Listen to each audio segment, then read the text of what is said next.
Hola, soy el Dr. Fernando Morales y el día de hoy hablaremos sobre por qué los humanos somos en verdad carnívoros y por qué una dieta vegana no es compatible con el ser humano. Primero que nada vamos a comenzar con definiciones. Esas son definiciones ya establecidas por biólogos, por ecólogos a través de los años. Uno mismo los puede verificar. Un hipercarnívoro es un animal que consume más del 70% de su requerimiento energético en forma de carne. Y un herbívoro, pues el que consume más del 70% de su requerimiento energético en forma de plantas. Y un omnívoro, pues es el que no come de forma consistente más del 70% de su requerimiento energético en forma de plantas o carne. Ahora con eso a un lado vamos a comenzar con lo que es la paleobiología, que es una combinación de la biología, la geología y la paleontología, que es una disciplina científica que se dedica a estudiar cómo ha ido evolucionando la vida a través de los miles y millones de años aquí en la Tierra. Así que una herramienta muy potente, muy útil que utilizan son los isótopos estables de nitrógeno y de carbono. ¿Qué hacen estos? Bueno, nos permiten ver, analizando cosas como el cartílago, permiten ver en qué consistía principalmente la dieta de un animal. Pueden ser animales que estén vivos ahorita mismo o animales ya extintos de hace miles o millones de años. Aunque tengamos una muestra viable de cartílago, se puede analizar esto. En el caso de los isótopos estables de nitrógeno, lo que hacen es medir qué tanto nitrógeno hay en el cartílago, y dependiendo de la concentración de nitrógeno podemos ver en qué nivel trófico estaba el animal. Ahora, ¿qué son los niveles tróficos? Pues en pocas palabras es como la cadena alimenticia. Si lo vemos con una pirámide, a mero abajo están las algas y las plantas que tienen como que la concentración basal de nitrógeno en cierta área. Y luego el siguiente nivel están los herbívoros, que son los que se comen las plantas o algas que están más abajo de ellos. Y estos animales concentran el nitrógeno que hay en las plantas. Y luego arriba de estos herbívoros están los carnívoros, los que se comen esos herbívoros. Y estos van a concentrar aún más el nitrógeno ya concentrado en los herbívoros. Y luego así va subiendo el nivel trófico. Mientras más alto estemos en el nivel trófico, mayor concentración de nitrógeno, porque se va concentrando cada vez más y más el nivel de nitrógeno. Entonces es una forma muy viable de ver en qué nivel de la cadena alimenticia o nivel trófico está cierto animal. Ahora, se han hecho estudios donde se analizan áreas geográficas similares, o sea, dentro de una misma área se analizan leones, tigres, lobos, humanos, y se ha visto que el nivel trófico humano es igual o incluso más alto que el de otros carnívoros en la misma área. O sea, está hablando de tigres y leones y lobos. ¿Qué significa esto? Que o estábamos comiendo también los carnívoros, o simplemente vivíamos más tiempo que ellos y por ende tenemos más tiempo de concentrar estos niveles de nitrógeno. Pero eso nos habla de que teníamos un consumo altísimo de carne. Es la única forma de acumular tanto nitrógeno en el cartílago en este caso. Bueno, como todo hay limitantes. En este caso, estos estudios son estudios cualitativos, no cuantitativos. En pocas palabras, no sabemos qué tanta carne comían nuestros ancestros.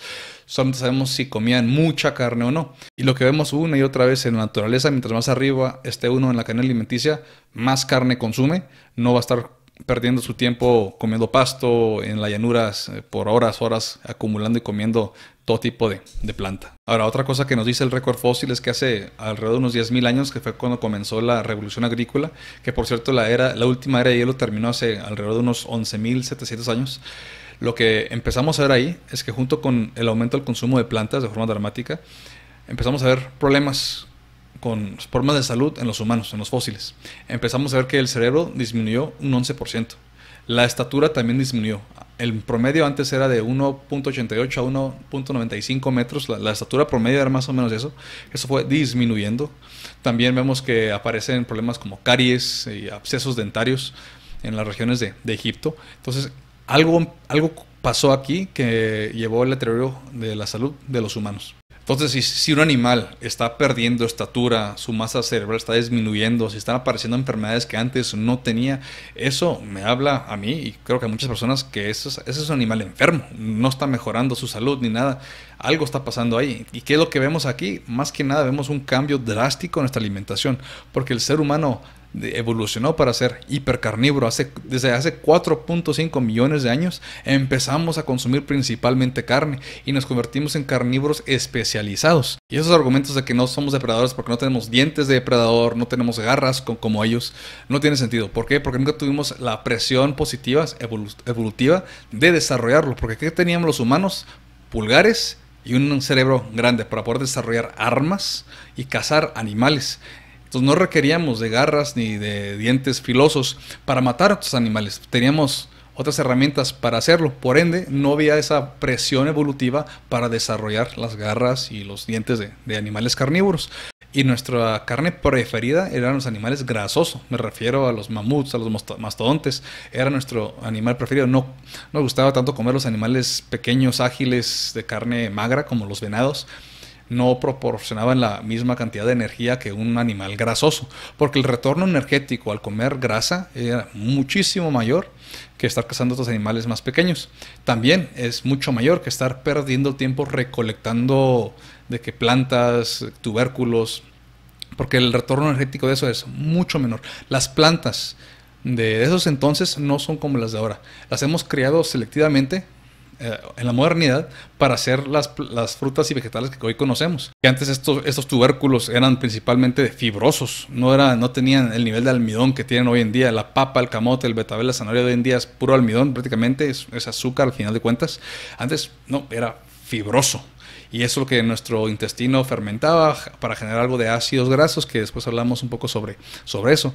Pero bueno, se veía que el humano consumía principalmente carne grasosa, era nuestro animal preferido, porque era mucho más sencillo cazar esos animales gigantescos que eran más lentos, que de hecho no salían corriendo, porque al ser ya adultos, un mamut no tiene depredadores naturales como tal. Así que no sale huyendo. Entonces era nomás cuestión de atraparlos en el lodo, en la nieve, hacer que se cayeran por un acantilado o atorarlos en un hoyo y matarlos de esa forma. Entonces era presa fácil. Era muchísimo el retorno energético en comparación con plantas y otros animales más de carne magra principalmente. Y eso con lo que los humanos florecimos por millones de años, y nuestra especie, los Homo sapiens, por los últimos 350.000 años, era lo que comíamos principalmente, según los isótopos estables de nitrógeno. Nada más que con el final de la era de hielo y tal vez por una sobrecaza de estos animales, pues se fueron extinguiendo. Debido a esto, pues nos veríamos forzados a o aprender a comer animales rápidos con menos grasa, o aprender a cultivar y conseguir nuestra energía de esa forma. Y es lo que hicimos. Entonces tal vez nos ayudó a sobrevivir. Sí, la agricultura probablemente lo hizo, pero no significa que sea lo óptimo para los humanos, que como ya vimos, desde que empezamos a adoptar la agricultura con la revolución agrícola, empezaron a haber enfermedades en los humanos y pérdida de estatura, tamaño cerebral, etc. Ahora, también se me olvidó mencionar los isótopos estables de carbono. Lo que nos dicen es que nuestra planta preferida, o bueno, la que comíamos más bien, eran tubérculos, ¿sí? Tubérculos fibrosos, para nada llenos de almidón como la papa que conocemos hoy en día. No era fruta ni cosas por el estilo, eran tubérculos lo que comíamos cuando llegamos a consumir algo de plantas. Sin embargo, lo que consumíamos principalmente era carne. Todos los humanos hemos tenido una evolución favorable hacia el consumo de carne por los últimos 4.5 millones de años. Y la introducción más pesada, más fuerte de plantas apenas fue hace 10.000 años. No suficiente tiempo para empezar a desarrollar las adaptaciones necesarias para neutralizar las toxinas y antinutrientes que tienen estas plantas. Que los ancestros hace más de 4.5 millones de años sí tenían estas adaptaciones. Antes comíamos principalmente frutas, éramos en pocas palabras monos en los árboles. En cuanto a las características que fuimos perdiendo con el tiempo, en lo que empezábamos a comer más y más carne a través de los últimos millones de años, fue que nuestro apéndice, o nuestro ciego o cecum, se fue acortando. Ahora es nada más un vestigio de lo que antes era un ciego. En el caso de los gorilas, el apéndice del gorila está muchísimo más elongado y grande. ¿Qué hace esta parte del colon? Lo que hace es fermentar las plantas que entran ahí.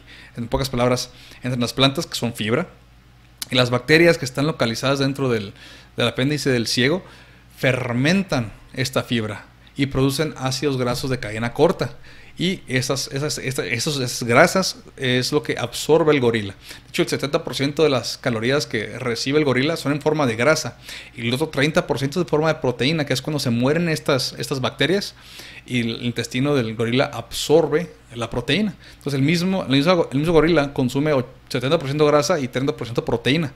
El humano ya no tiene un colon diseñado para fermentar el material de las plantas, la fibra en pocas palabras. Así que nosotros tenemos que consumir directamente nuestra grasa y proteína de la fuente, o sea, de los animales, del músculo de las vacas actualmente, en la actualidad, y antes pues de los mamuts y los mastodontes. Y también nuestro estómago es algo que tiene características más de un carnívoro que el de un herbívoro. En pocas palabras, la acidez estomacal está diseñada para digerir y desbaratar proteínas, que tener un ambiente ideal para lo que es la digestión de la proteína. De hecho, la acidez estomacal del humano se acerca más al de un buitre y es más ácida que la mayoría de otros carnívoros, tigres y leones. Y eso, otra vez, es para poder digerir carne. Las vacas, los caballos no tienen una acidez gástrica alta. ¿Por qué? Porque la digestión no la hace la acidez gástrica, la hacen las bacterias que tienen ahí en ya sea el estómago en el caso de la vaca o en el colon en el caso del caballo, que fermentan esta fibra. Por ende no requieren de una acidez gástrica alta. Tenemos un páncreas que secreta jugos pancreáticos para poder digerir la proteína aún más. Tenemos el hígado que produce bastantes ácidos biliares y una vesícula biliar también grande para almacenar estos ácidos biliares, y que al comer algo de grasa se contrae esta vesícula biliar para expulsar la bilis y poder emulsificar y absorber las grasas. Tenemos un sistema digestivo diseñado para aprovechar lo que viene siendo las grasas. El ser humano tiene esas adaptaciones gastrointestinales que facilitan la digestión de carne. Entonces, ¿por qué tendríamos tantas adaptaciones carnívoras si, según los veganos, deberíamos estar comiendo puras plantas? Simplemente no es la realidad de las cosas, anatómica y fisiológicamente hablando. Estamos diseñados para comer principalmente carne. Ahora, hay ciertas poblaciones que tienen ciertas adaptaciones para poder tolerar las plantas aún mejor. Ojo, dije tolerar. Ningún humano está diseñado para consumir pura planta como una vaca o un caballo. Por el ejemplo de el pima, ellos no toleran el carbohidrato. En cuanto a ellos empieza con mucho carbohidrato, empiezan a desarrollar resistencia a la insulina y la incidencia de diabetes es altísima en su población, incluso en los niños, y no toleran lo que vienen siendo los carbohidratos. En el caso de los asiáticos, todos sabemos que no toleran mucho el alcohol.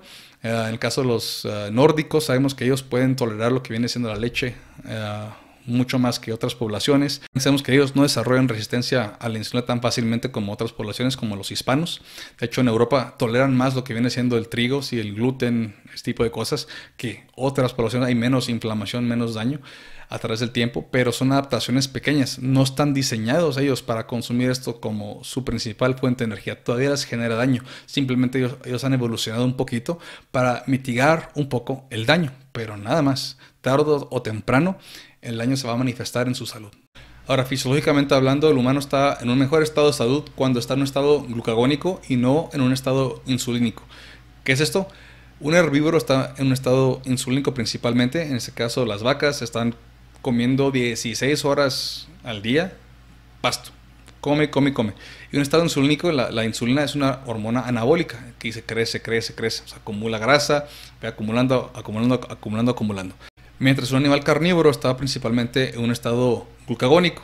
¿Qué sucede aquí? Un animal carnívoro come no todos los días, caza a su animal, come como un rey, y luego pueden pasar días antes de que vuelva a cazar y conseguir otro animal.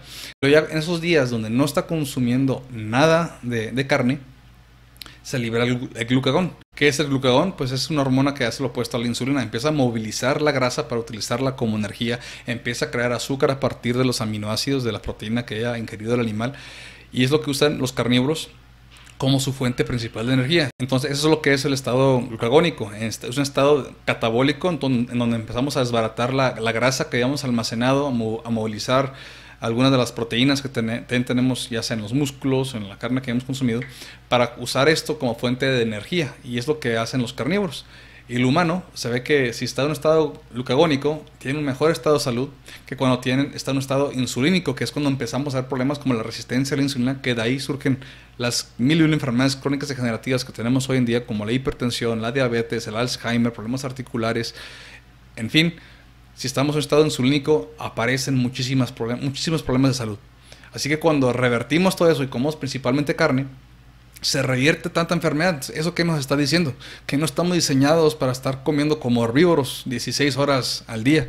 Estamos diseñados para comer 1-2 veces al día, un buen festín, y luego pueden pasar horas y horas sin comer algo más. Y es un estado donde el humano florece. Ya por último, hay ciertos nutrientes que simplemente uno no va a conseguir en una dieta vegana. una de ellas siendo la vitamina B12. Esto por sí solo es suficiente motivo para disuadir lo que viene siendo una dieta vegana, porque requerimos de este nutriente y no lo vamos a encontrar en ninguna planta. Eso se consigue en lo que vienen siendo los productos animales, porque sin esta vitamina B12 empezamos a tener problemas neurológicos y celulares que podrían poner en peligro la vida. Lo curioso es que nuestro colon, las bacterias de nuestro colon, la flora intestinal, puede crear la vitamina B12 suficiente para satisfacer nuestras necesidades diarias. Sin embargo, no podemos absorberla directamente del colon, simplemente no podemos. Así que la única forma de conseguir vitamina B12 es por medio de la carne. Tiene que pasar directamente al estómago, donde se une algo que se llama factor intrínseco, y al final del intestino delgado, por el ilion, se absorbe la vitamina B12. Eso por sí solo ya es razón suficiente para dejar a un lado lo que viene siendo la dieta vegana, para demostrar que no es sostenible a largo plazo y que requerimos carne, aunque sea un poco. No podemos comer puras plantas los humanos. También los aminoácidos son deficientes en una dieta vegana. Sí, se puede hacer combinación de que arroz, frijol para conseguir todos los aminoácidos, pero la proporción, la concentración de estos aminoácidos va a variar bastante y no, o sea, no siempre va a ser un constante. Y aparte la biodisponibilidad también va a ser otro problema, porque como comenté al inicio, las plantas tienen ciertos antinutrientes y toxinas que generan inflamación o inhiben la absorción de nutrientes, entre ellos los oxalatos, el ácido fítico, las lectinas, el gluten, etcétera. Todo esto puede generar problemas de malabsorción y nos quedamos desnutridos si uno es vegano. Entonces por eso el vegano está come como si fuera un conejo, porque está desnutrido, y es muy diferente estar bien alimentado a bien nutrido. Si no está bien nutrido, no requiere estar comiendo durante todo el día. Con 1 o 2 veces al día es más que suficiente. Sin embargo, si uno puede estar bien alimentado de pan, por ejemplo, pero le van a hacer falta muchísimos nutrientes. Eso es otra cosa muy importante. Otro nutriente esencial que no vamos a encontrar de forma considerable en las plantas es los omega 3, EPA y DHA, que esto se encuentra principalmente en pescados, pero también en la carne. Ahora, las plantas tienen otra versión de este omega 3, ácido alfa-linoleico, que se puede convertir en DHA y EPA, pero de forma muy limitada. Otro nutriente entre muchos otros es el hierro hemo, que es la forma absorbida biodisponible de hierro para los humanos. La absorbemos con mayor facilidad que el hierro que encontramos en las plantas, como la espinaca, que siempre nos han dicho que es una excelente fuente de hierro. Sin embargo, también es de las plantas con mayor concentración de oxalatos. Así que todo ese hierro mágico que encontramos en una espinaca, nada más vamos a terminar absorbiendo una pequeña porción de ese hierro. ¿Por qué? Porque los oxalatos se unen al hierro, o el ácido fítico también, e inhibe su absorción. Y eso va a ser un problema. Entonces, por eso también están desnutridos los veganos. Sin embargo, el hierro hemo, que es el hierro que encontramos en la carne, se absorbe sin ningún problema. Entonces, de nuevo, ¿por qué comer alimentos que no podemos aprovechar al máximo? O sea, ¿qué otro animal consume alimentos que no está diseñado para consumir y florece y sigue viviendo? No, se mueren. Entonces, si el animal no está comiendo lo que debería estar comiendo, simplemente deja de existir. Y el humano es el único animal que no sabe qué comer. Pero estamos viendo con estas ciencias duras, porque se puede demostrar lo que sucede al consumir estos alimentos, lo que no podemos aprovechar, lo que sí podemos aprovechar. Nos dicen que somos carnívoros, o sea, porque las ciencias nutricionales son ciencias débiles, son estudios epidemiológicos, que son estudios observacionales, que es de la más baja calidad en cuanto a los niveles de evidencia en la ciencia, y uno solamente puede hacer asociaciones probables, no establecer una causa directa, y ese es el gran problema. Muchos estudios epidemiológicos lo que hacen es simplemente analizar, son encuestas, van con personas y dicen, ok, en el último año, ¿cuánta carne ha comido al día? ¿Cuántas tazas de carne? Primero que nada, pues ¿quién mide la carne en tazas? Muy pocas personas se acuerdan qué comieron la semana pasada. Un carnívoro, pues muy sencillo, carne, ¿verdad? Pero bueno, entonces ese es un gran problema, y aparte de la forma en lo que categorizan al carnívoro. Categorizan un carnívoro como una persona que consume carne, punto. O sea, puede estar comiendo sus papas francesas, tomando alcohol, fumando, pero pues si come carne es un carnívoro. Y lo comparan a esa persona con veganos, vegetarianos, que esas personas, aparte de comer diferente, son un poco más conscientes de su salud. No toman tanto, no fuman, hacen ejercicio, cuidan su salud mucho más en otros aspectos también. Entonces, cuando comparas un vegano vegetariano contra un supuesto carnívoro, pues obviamente va a salir ahí sesgado hacia un lado. Pero como tal, no hay estudios que comparen lo que viene siendo un vegano y un carnívoro a través de muchos años, porque la única forma de establecer de una vez por todas que es lo óptimo para un ser humano es hacer un estudio controlado, doble ciego, aleatorio. Pero ¿cómo se vería un estudio como este? Pues en pocas palabras sería poco ético. Sería separar gemelos desde el nacimiento, en dos laboratorios distintos donde controlan todas las variables. O sea, van a crecer en un ambiente muy similar. La única variable diferente va a ser lo que comen. Digamos, uno va a ser una dieta vegana y el otro va a tener una dieta carnívora. Y luego seguirlos por toda una vida. 60, 70, 80, 90 años, lo que sea necesario, para poder sacar conclusiones. Ahora, por razones obvias, esto no es ético y dudo que se vaya a realizar alguna vez en nuestras vidas. Así que la única cosa que puede utilizar las ciencias nutricionales es basarse en estos estudios pobremente hechos con una alta tasa de conflicto de interés, porque muchos de los que hacen esto son veganos. Hay asociaciones que les interesa que se venda más azúcar, más carbohidrato, ¿verdad? De hecho, la Coca-Cola le mete más dinero que la propia NIH, el National Institute of Health de Estados Unidos. 9 veces más dinero le invierte la Coca-Cola a estudios nutricionales que el Instituto encargado de la Salud de Estados Unidos. Y es nada más la Coca-Cola. ¿Cuánto le meterán Nestlé, Kellogg's, etcétera? Eso es un problema. Hablo más sobre esto en este video que tengo aquí. Pero obviamente hay conflicto de interés enorme y las estadísticas se pueden manipular. Para el que sabe de estadísticas y tipos de estudios que se pueden realizar, es muy fácil manipularlas y llegar a conclusiones, ¿verdad? Que pues, no deberían de ser las conclusiones en base a los datos que arrojaron los estudios. Pero bueno, así son las cosas, desgraciadamente. Entonces, lo único que podemos hacer es basarnos en ciencias más fuertes, ¿sí? Entre ellas la química, bioquímica, físicas, matemáticas, etcétera. Son ciencias fuertes. Se puede comprobar aquí en China ciertas reacciones químicas o físicas que suceden en la realidad y se puede replicar en cualquier lado. Esas son las ciencias duras. Pero las ciencias nutricionales son ciencias débiles. No deberíamos basar nuestra salud sobre eso. Nos puede ayudar a levantar preguntas de que, qué curioso, que como que está pasando este patrón aquí. No podemos llegar a una conclusión, pero como que vale la pena estudiarlo. Para eso nos sirven los estudios observacionales. Pero para llegar a conclusiones, definitivamente no se puede hacer eso. Y bueno, espero que os haya gustado el video. Hasta la próxima.